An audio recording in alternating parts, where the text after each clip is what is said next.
So I did one thing, and because of this, suddenly everybody thought I'm become some kind of an enemy. But, family drama started, my mother started crying. So once a month I went to college just to check if they're keeping their part of the deal. What was aimless wandering, now it's become formidable knowledge.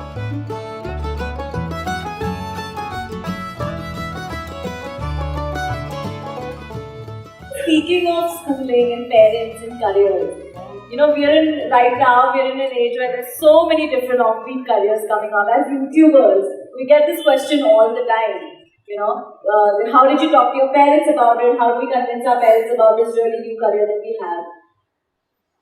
I want to ask you, if you had to convince your parents and tell them that this is how did that discussion go? Did that happen where you had to sit them down and tell them that this is what I'm going to do for the rest of my life? I want to do YouTube now. Like, did that happen with you too? You're doing YouTube right now. Not everybody can be convinced about everything, okay? Some things are just done. So, just to give you an example, when I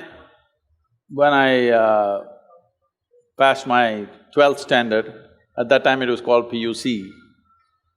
After that, I decided I will educate myself, I don't want to go to college. This is a family where everybody is educated, not going to college is like sacrilege. At least today, there is a little more flexibility. Those days, it's like if you don't go to college, you're finished. Because now probably if you don't go to college, you may lose your lifestyle, but you won't lose your life. That was a generation, if you don't go to college, you lost your life, you're on the street, that's about it. So they were terrified of this. My father being a physician, he was just freaked about it. He is a very studious man, all his life, first, second, third in everything that he has done. So he couldn't believe this, that I want to educate myself. So I did one thing, and because of this, suddenly everybody thought I'm become some kind of an enemy. And they were not even talking to me properly. I did one thing. I was just to tell you, I was such a big eater. I would eat 10 times, at least 10 times of what I eat today. But I never was putting on weight or anything because my level of physical activity was such. I could just run up a coconut tree, I was made like that. So I was every day cycling about 50, 60 kilometers, swimming in the Kaveri and going back like this, so eating this. I decided to go to the Mysore University library. Every day when they open at 9, I went, 8 in the evening they close. That entire time I sat there, read all kinds of stuff. From Homer to popular mechanics, to National Geographic, to literature, to geography, this, that, whatever.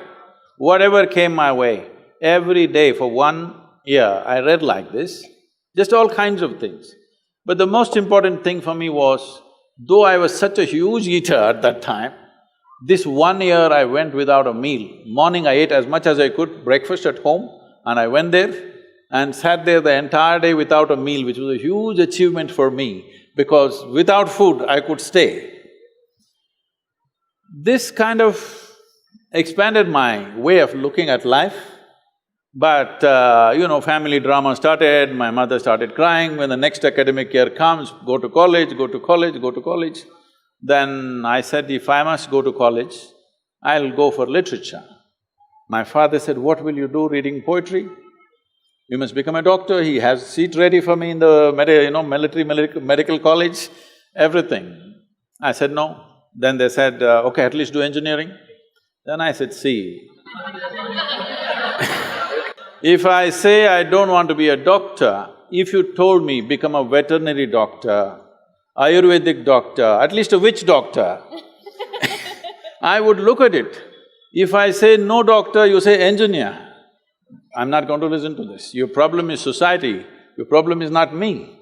So I just went for literature, and these 3 years, I went there in the beginning and they all had ready-made notes, the teachers, they would read. And everybody writing down. Those days fountain pens, kara kara kara kara, it makes noise, it just irritated me. I said, I don't want to listen to this kara kara noise. I gave them a suggestion. If you give that notes wherever you got it, we will photocopy it and give it back to you. We don't have to come, you don't have to come. Then if I'm there, I'll ask 100 questions. So they didn't like it, then I made a deal with all the teachers that they'll give me attendance. That was my only concern. So once a month I went to college just to check if they're keeping their part of the deal.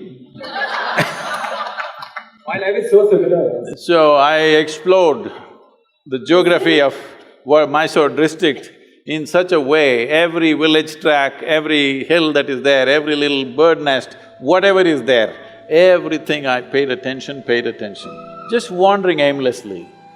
But today, like when I went for the Rally for Rivers board where all the top experts are there, some questions came up and I just telling them casually, they said, Sadhguru, how do you know all this? I said, what was aimless wandering?